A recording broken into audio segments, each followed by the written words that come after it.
but I'd like to welcome in Chef Adam from Pastaio. Hey, Chef. Hey, how's it going? Good. Look at this. Already mouth-watering here. Thank you. Beautiful. Oh, thanks, Christina. Thanks for joining me, Chef. Thank you so much for having So, me. Chef Adam and I have this background that we share a little bit from being Johnson & Wales alum. That's right. And before I get to his food, because it's already, like, the aromas are driving me crazy, but before I get to his food, I want to talk a little bit about that, because obviously, were you from Rhode Island? Yeah. I was born right in Providence, actually, and raised in Johnston. So yeah, I've been in Rhode Island my whole life. So he was born in Rhode Island, went to a school in Rhode Island, and then decided to stay here after school. No, seriously, so Yeah. that's a commitment to what, Rhode Island has become, because a lot of times we're getting people that are coming here that do stay, but I'd say, Johnson Wales tells me about it's a 50-50 split, that people don't stay, and oftentimes it's the ones that are from here that jet, they take off, they take the degree and the knowledge, and then they've left and are Absolutely. investing back in the state. So I think that you got the degree, you kept it here, and I want to talk about how the concept of Pastaio came about. So tell us a little bit about that. Absolutely. So to start, and I guess part of the reason why I stayed here in Rhode Island is so when I was growing up, my family actually owned a farm, Baffoni's poultry farm. So from a really young age, I was part of the food industry, and I was really invested in local agriculture, and that's kind of what inspired me to want to become a chef. And then while I was in school, I just knew that I wanted to have my own restaurant. And eventually, my father and I decided to invest. So we bought a building right in Providence. And I've been lucky enough to open up Pastaio. As far as our concept, we really want to take the philosophy of Italian food, which is just like really simple, really fresh, local, seasonal ingredients, and preparing them really simply, and we're just trying to apply that philosophy to the ingredients that we can get right here from the farms in Rhode Island. So would you say that Pastaio is primarily Italian, or would you say that it's a kind of a mix?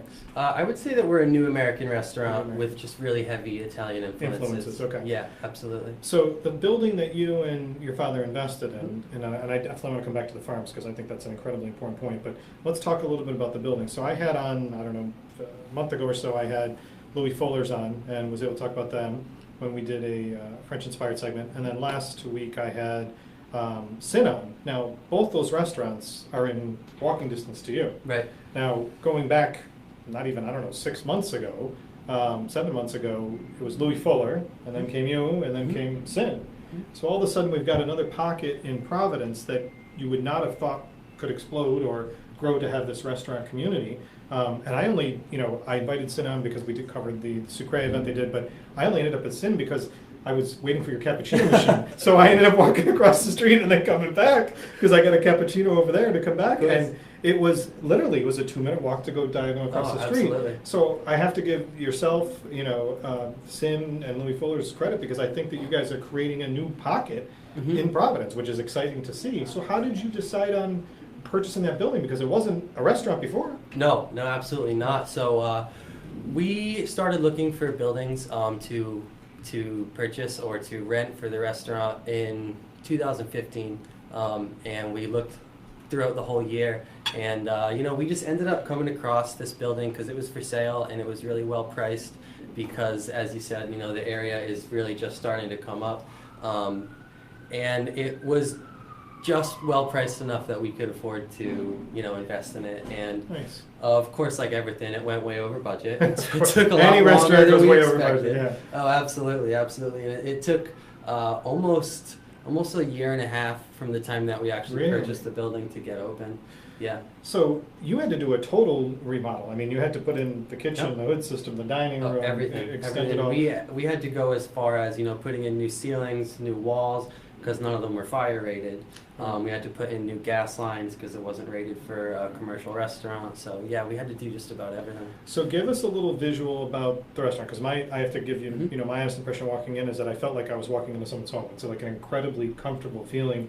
Your bar is unique, so I want to make sure that I get your visual and then I can add my 2 cents. Absolutely, But yeah, and that's amazing that you say that because that's really what we're going for. So during the process, we had a really amazing contractor that we were working with. His name's Tom Mulligan, and he did just about everything in there by hand. I know you mentioned the bar. He built that out of just a stack of wood. So it was really amazing to have him in there and to have him working with us. And you know, there were days when I would come in and there would just be like a big pile of 2x4s on the floor, and the next day there would be it's turned into something. The bar, or Yeah. trim on the walls, or trim on the doorways, or something. It was really amazing. So that bar that he built, it's not a long bar, but it's a Mhm. wide bar Right. that he built Right. for you. Yep. And it's like the area behind is kind of for your service area for the Mhm. staff, I'm assuming.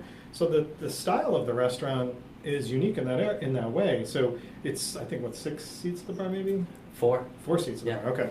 So that's where I sat at the bar, which I know everybody's saying that's not uncommon for me. So I sat at the bar to come in, and you had a large party. I think it was like 8 or 10 that was behind me. How many seats are in the restaurant overall? Altogether, we're about 50 seats. About 50 seats, okay. So are you taking reservations? That was one of the questions. We take reservations for larger tables of Larger 6 or more. Okay. Yeah.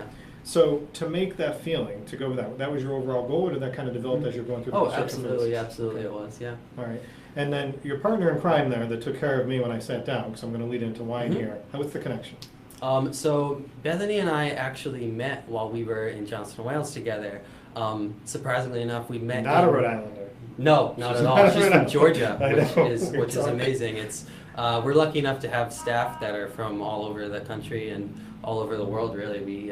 So that's been really amazing to work with people that have perspectives that I don't know too much about. But yeah, Bethany and I met in school, and we met actually in a class where we had to do a project, which was to essentially open a restaurant for a day.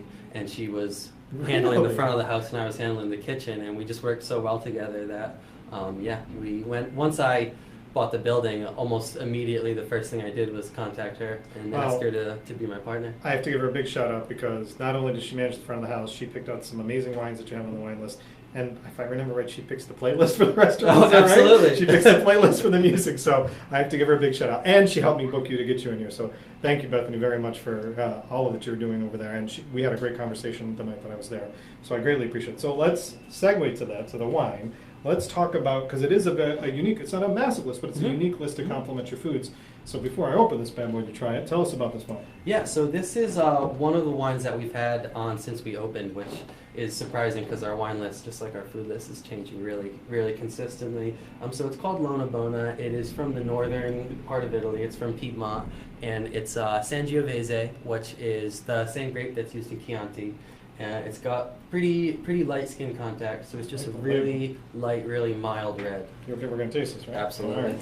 So talk about some of the other wines that Bethany sent on there, because it was a very interesting list, and I think that you guys must be using like boutique distributors or something to get some of Absolutely, that? yeah. So Bethany, before we even started, had a lot of connections of just different people in the wine industry, just a few different distributors that she's really good friends with. So we were lucky enough that when a lot of the distributors came in to give us our first tastings, they brought some of their more interesting stuff, which they knew that we wanted. So yeah, we have a really small list. It's 3 reds, 3 whites, 3 rosés, and a few sparklings as well. And she's done a really good job just doing a lot of things that are kind of out of the ordinary. Right. Definitely a focus on Italian wines, but not exclusively. We have some really interesting things, like we have a sparkling red, a Barbera Frizzante, which is just amazing. So it seemed like from my conversation with her, and that the two of you got together to figure out some of those wines to complement your menu that you're Oh, putting out. absolutely. So it's one of the things that I keep highlighting, going back and forth, and yes, I do have the wine open in my hand, is that, and I won't let it go, my Italianness won't let it drop out, throw it the window, is that that's an important part, and I think that has evolved over the last couple of years, that people were always drinking wine, always having cocktails, but it wasn't necessarily that they were trying to find things to match up with it. Right. And I think that more chefs, and giving Bethany credit as well, your front of the house teams are coming together to collaborate on how to do that, because it's just as an important part of the meal, and then truthfully, in some cases, makes the meal even more enjoyable. Oh, because absolutely. you're going back and forth in the flavors. So talk about what you brought here, as I'm going to pour some wine, because I had a pasta that was out of this world, and I had to bring a bite home for my wife, and it didn't last more than 3 seconds when I walked in the door. So tell us about the menu, like the size and style of the menu, and then the dishes that you brought home. Absolutely. Like I had mentioned, we have a really small menu. It has actually a dozen items on it right now. We have 6 small plates and 6 entrees, and part of our concept is that that menu is constantly changing as the seasons rotate. So probably every 2 to 3 weeks, we change out 1 or 2 items, and Really? that way, That often? and that way, slowly, you know, as the season goes, we're rotating. So what I brought here today are a couple of our summertime dishes that have been really popular. First is this Panzanella Salad. And a Panzanella Salad, obviously, as I'm sure you know, is just a salad with bread in it. So we use really awesome bread that we get from Crognelli Bakery. We toast that up and we toss it with these beautiful heirloom tomatoes that we're getting from a few different farms. We have some that we're getting from Wishing Stone Farm down in Little Compton, and some that we're actually getting from my family's farm, Baffoni's Poultry Farm. So I was going to ask that. So you're still sourcing from your family's farm? Oh, absolutely. So, and not to interrupt you, I'm going to the dish because, like I said, the aromas are driving me crazy here. But you're sourcing a lot locally, though. As much as we can. That's awesome. Yeah, absolutely. All our seafood is from Point Judith. All of our meats are, you know, raised here. Almost all of our produce comes from Rhode Island as well. And then the other small plate I brought is this, which is a Naki Alla Romana. And this I brought because I think it's really interesting. It's something that people aren't too familiar with around here, which is You did say surprising. gnocchi, right? Yeah, exactly. So Okay. gnocchi, believe it or not, is just the Italian word for dumpling.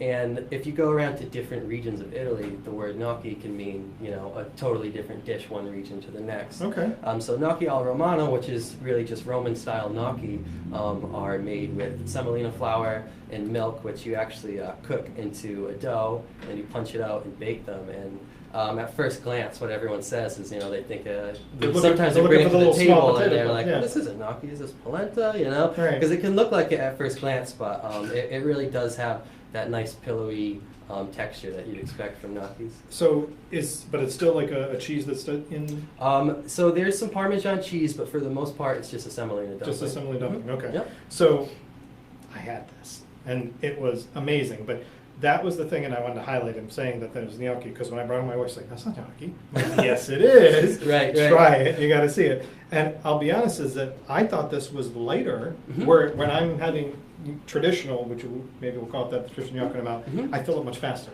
Right. So Right. Very heavy. yeah, dense. the pasta's heavy and Mhm. exactly. So this was much lighter and much more enjoyable. Like I almost wasn't able to bring one home for it. So it was so enjoyable. So this is something that's unique in the style that you're doing. Was there something that influenced you to try that style? You know, it's just I wanted to basically, like I said, we want to take the philosophy of Italian cuisine and do things that are a little bit different. And I wanted to show people that, you know, there's not just one way to do everything. You know, Perfect. all around Italy, there's different ways of making all sorts of dishes. So, And like I prepping said, for that answer. See that? See? and like I said, you know, we have a lot of people that order it their first time and they're really confused by it, and Right. they try it, and of course the next time they come back, they order it again. See, now you're not just educated on wine, you're educated on the food. Last Absolutely. but not least, what are we gonna Yeah, do? so this is our summer version of our pappardelle, and this pasta has been really popular all summer long. So it has some broccoli rabe and a little bit of roasted chicken, which again we're getting from Baffoni's Poultry Farm. We top it with some breadcrumbs. It's just cooked in. The chicken is actually roasted, and then we braise it in white wine as Okay, well. I was gonna say, because the chicken looks like it's a thinner style Mhm. chicken, how you're doing it there, so Mhm. you're braising it, you said? Yeah, Okay, absolutely. so it's not like chicken chunks that you're getting there, because it looks like light in it. Mhm, mhm. Beautiful. So all the pastas are made in-house? Yep. Okay. So I had a segment a while back on pasta making and stuff. You're making them all. All by hand. There you go, see? Cheers, chef. Thank you so much for sharing this. Thank you. That's amazing work. As I say, nothing wrong with that. A lot of berry. Very, Oh, very, absolutely. right. Very enjoyable. So, before I let the chef go, and Pastaio, you have to, it's not hard to find. It was actually very easy to get parking when I went over there to go there. And you've got this ability to, like I said, now walk around and check out a few different restaurants. I would highly encourage going one place for a cocktail, dinner, and then dessert. Kind of how my setup would be if I was going over there to check it out. With you being in the kitchen, and you highlighted some excellent dishes here, what would you say, and I know this is one that we just talked about, but what would you say is a dish that you would recommend that guests should absolutely try? You know, there's there's so much that I love about the food, obviously, because I'm making it all. But we have a brand new dish on the menu that I'm really excited about. It's been actually a lot more popular than I had anticipated. It's an agnolotti, which is a stuffed pasta, and we're actually stuffing it with a chicken liver puree, which again we're getting from my Really? family's farm.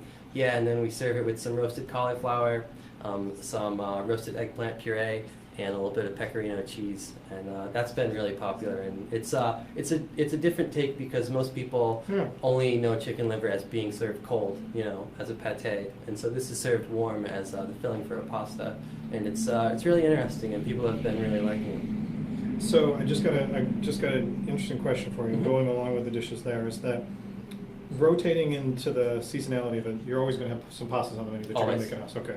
So John, your question is just answered. There will always be a pasta in there for you. So now, from your perspective, and obviously you enjoy making everything, but what is probably one of your top things you enjoy to make in the kitchen? it. Well, I would say overall my favorite thing to do in the kitchen is to make pasta. It's always has been. It's just kind of, you know, it's my zen. It's just standing there for 3 hours, Relaxing, and making the rolling out pasta? pasta dough. Yeah, I love it. I love it. That's awesome. Now, is there anything big that we should look for? Now, how old are we now? What, six, 7 months? 4 months in. 4 months, that's it. 4 months, see? All right, so what should we look forward to? Any news coming up, anything exciting? Over the next 3 or 4 weeks, we're going to be changing out a lot of our menu. We're going to be getting into our fall menu. We're going to be incorporating a lot of really awesome mushrooms. We actually just started working with the Rhode Island Mushroom Company, which does a lot of specialty mushrooms. We're going to Nice. be working with a lot of really nice fall I didn't vegetables. even know there was a Rhode Island mushroom company. I mean, but you're sourcing, that's amazing that you can find that to source locally. That's beautiful. All right, so we can look forward to a menu change. Yep. And then holidays coming up, will it be another thing? Yeah, I mean, so actually for Christmas time, we plan on in probably the week before our Christmas break, we're going to be doing a special tasting menu event, which we're working on right now. Really? Oh yeah. All right, we'll have to get that in advance and we'll make sure we get it out there. Well, Chef, this was beyond fantastic. The wine I'm not going to stop drinking, and I will probably be diving into some of this the second I get off the air. But thank you for coming in. You've created a great thing. I'm glad that you stayed in Rhode Island, and I'm glad that Bethany and the Georgia Peach has joined you to stay in Rhode Island too, because you guys have created a good thing, and we're fortunate to have you here. So thank you so and much. congratulations.